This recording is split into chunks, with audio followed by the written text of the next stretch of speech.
இரைச்சல்கள் நிறைஞ்ச ஊர்ல ஒரு அமைதியான மலை. அந்த மலைக்கு பக்கத்துல ஒரு அடர்ந்த காடு. அந்த காட்டுல ரொம்ப வருஷமா ஒரு துறவி வாழ்ந்துட்டு வர்றதாகவும் அவர்கிட்ட ஏகப்பட்ட சக்தி இருக்கிறதாகவும் அவர் கடவுள்கிட்டலாம் பேசுறதாகவும் ஊருக்குள்ள ஒரு பேச்சு இருக்குது. அந்த ஊர்ல உள்ள ராஜாக்கும் அதே எண்ணம் தான்.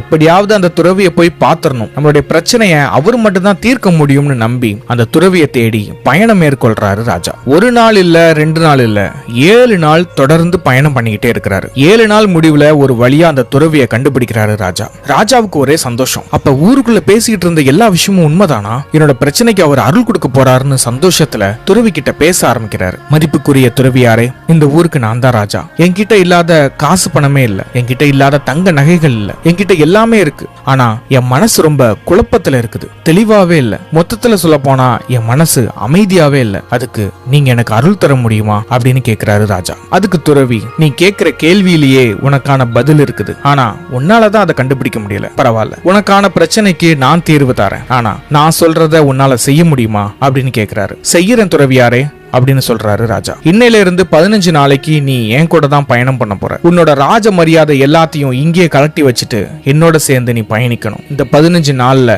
உனக்கான உணவை நீயே தான் தேடிக்கணும். உன் வாயிலிருந்து வரக்கூடிய ஒவ்வொரு வார்த்தையும் உன் அரண்மனையில இருக்கிற வைரங்களுக்கு சமம்ன்றத ஞாபகம் வச்சுக்கோ. உன் அரண்மனையில வைரங்கள் நிறைய இருக்குதுன்னு சொல்லி சாக்கடையில வீசி எறிவியா? அந்த மாதிரி உன் வாயிலிருந்து வரக்கூடிய வார்த்தைகளையும் தேவையில்லாத இடத்துல பயன்படுத்தாம ரொம்ப கம்மியா தான் பயன்படுத்தணும். இது எல்லாத்துக்கும் தயார்னு நீ நினைச்ச என் கூட பயணம் பண்ணலாம் அப்படின்னு சொல்றாரு துறவி. ராஜா யோசிச்சு பாக்குறாரு. இவர் ஏதோ அருள் தருவாரு, அதை வச்சு நம்ம பிரச்சனையை சரி பண்ணலாம்னு பார்த்தா இவர் என்னன்னா அவர் கூட பயணம் பண்ண சொல்றாரு அப்படின்னு யோசிச்சு பார்த்துட்டு கொஞ்சம் சோகத்தோட துறவிக்கு சரின்னு சொல்றாரு ராஜா. முதல் நாள் ஆரம்பிக்குது. ராஜாவுக்கு ஏகப்பட்ட கேள்விகள் எழும்புது. துறவி கிட்ட நிறைய கேட்கணும்னு ஆசைப்படுறாரு, ஆனா அவர் தான் பேசக்கூடாதுன்னு சொல்லிட்டாரே அப்படின்னு அமைதியா இருக்க முயற்சி பண்றாரு. அதனுடைய விளைவா அவருக்கு அரண்மனையில இருந்ததை விட இங்க இருக்கும்போது அவரோட மூளைக்குள்ள ஒரு கலவரமே நடக்கிற மாதிரி உணர்றாரு. ராஜாவால கட்டுப்படுத்தவே முடியல.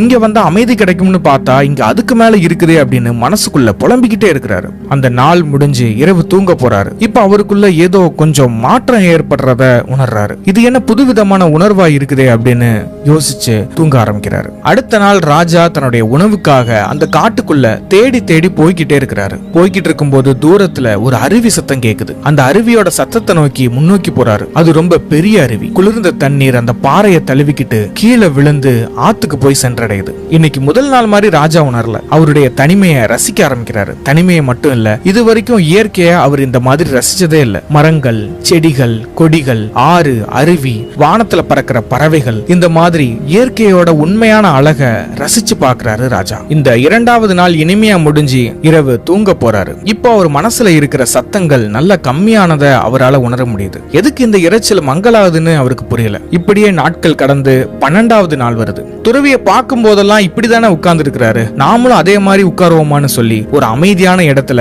தனியா போய் உட்கார்றாரு ராஜா. தனியா போய் உட்கார்ந்த கொஞ்ச நேரத்துல அவருடைய கண்கள் தன்னை அறியாமலே மூடுறாரு. அந்த இயற்கையை கண்களால ரசிச்சதை தாண்டி அவருடைய காதுகளால ரசிக்க ஆரம்பிக்கிறாரு. அவர் பண்றது தியானம் தானு தெரியாம மறுபடியும் பண்றாரு. கடைசி 3 நாட்களுக்கு கிடைக்கிற நேரம் எல்லாம் ஆழ்ந்த தியானம் பண்ண ஆரம்பிக்கிறாரு. அவர் மனசுல இருந்த அழுத்தங்கள், இரைச்சல்கள், குழப்பங்கள் எல்லாம் போய் உண்மையான அமைதியை அனுபவிக்கிறாரு ராஜா. ராஜாவோட கண்கள்ல இருந்து கண்ணீர் வருது. அந்த கண்ணீர் எல்லாத்தையும் தொடச்சிட்டு துறவியை போய் பார்க்க போறாரு ராஜா. மதிப்புக்குரிய துறவியாரே, நீங்க அன்னைக்கு சொன்னீங்க நான் தேடிக்கிட்டு இருக்கிற பதில் என் கிட்ட தான் இருக்குதுன்னு. அது இன்னைக்கு எனக்கு கிடைச்சிருச்சு, ரொம்ப நன்றி துறவியாரே அப்படின்னு சொல்றாரு ராஜா. அதுக்கு துறவி, சொல்லு, இந்த அனுபவம் உனக்கு எப்படி இருந்துச்சு? இதனால என்ன பதில் கிடைச்சது உனக்கு அப்படின்னு கேக்குறாரு. என்னோட அரண்மனையில இருக்கும்போது நான் நிறைய பேசிக்கிட்டே இருப்பேன். அரண்மனையில பணிபுரியற ஒவ்வொரு அமைச்சர்கள்ல இருந்து காவலாளி வரைக்கும் எல்லாரையும் குறை சொல்லுவேன். என்னோட சந்தோஷம் மத்தவங்க கிட்ட இருந்து வரும்னு சொல்லி எதிர்பார்த்துக்கிட்டே இருப்பேன். அதனுடைய விளைவா நான் செய்யக்கூடிய வேலைகள்ல என்னால கவனமாவே இருக்க முடியாது. என்னோட வேலைகளை சரியா செய்யாததுனால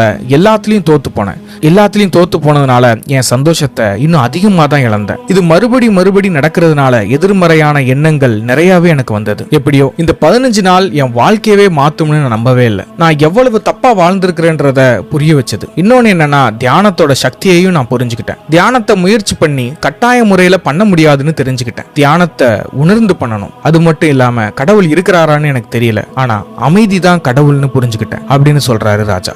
இந்த ராஜா மாதிரி தான் நாமளும் இருக்கிறோம். வார்த்தைகளை தேவையில்லாம உபயோகிச்சு அடுத்தவங்களை கஷ்டப்படுத்துறோம். தேவையில்லாம பேசுறது பல நேரங்கள்ல பிரச்சனையை தான் உண்டு பண்ணுது. பல பேர் நினைப்பாங்க பிரச்சனைய பேசி சரி பண்ணலாம்னு. அதுலயும் முக்கியமா குடும்பத்துல ஒரு நபராலேயோ ஒரு சூழ்நிலையாலேயோ பிரச்சனை ஏற்படுதுன்னா மறுபடி பேச ஆரம்பிச்சீங்கன்னா அந்த பிரச்சனை வளர்ந்துகிட்டே தான் போகும். அமைதி பிரச்சனைக்கான தீர்வு மட்டும் இல்ல, நீங்க யாருன்றதையும் கண்டுபிடிக்கும். உண்மையான உங்களை கண்டுபிடிக்கும். அமைதி இல்லைன்னா அதுக்கு வாய்ப்பே இல்லை. எப்ப தேவையோ அப்ப மட்டும் பேசி பாருங்க. முக்காவாசி பிரச்சனைகள்ல இருந்து தப்பிச்சிடுவீங்க. நம்ம 90% வார்த்தைகளை எதுக்கு உபயோகப்படுத்துறோம்? அடுத்தவங்களை குறை சொல்றதுக்கு, காயப்படுத்துறதுக்கு, விமர்சிப்பதற்கு.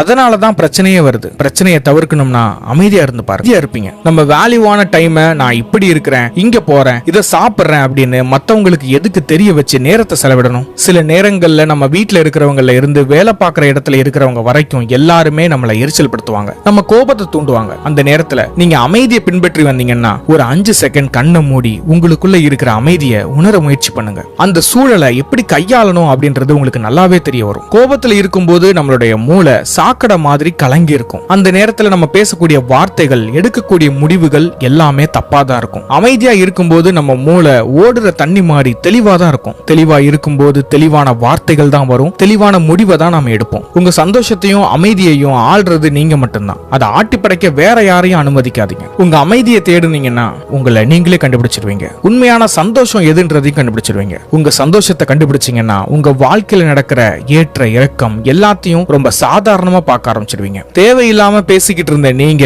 அமைதியாகி தேவையுள்ள இடத்துல மட்டும் பேச ஆரம்பிச்சீங்கன்னா உங்க கருத்துக்காக மத்தவங்க காத்திருப்பாங்க. இவன் எப்படியும் ரொம்ப சரியான பதில தான் சொல்லுவான், சரியான கருத்தை தான் சொல்லுவான்னு ஏங்குவாங்க. அமைதியை தேடி போனீங்கன்னா உங்க வாழ்க்கை இசை மாதிரி இனிமையா இருக்கும். நிறைய பேசுற மனிதர்களுக்கு அவங்களுடைய கவனம் நிறைய இடத்துல இருக்கும். அவங்க செய்யக்கூடிய வேலையை சரியாவே செஞ்சு முடிக்க மாட்டாங்க. அமைதி உங்களுக்குள்ள இருந்துச்சுன்னா வாழ்க்கையோட உண்மையான அர்த்தத்தை புரிஞ்சு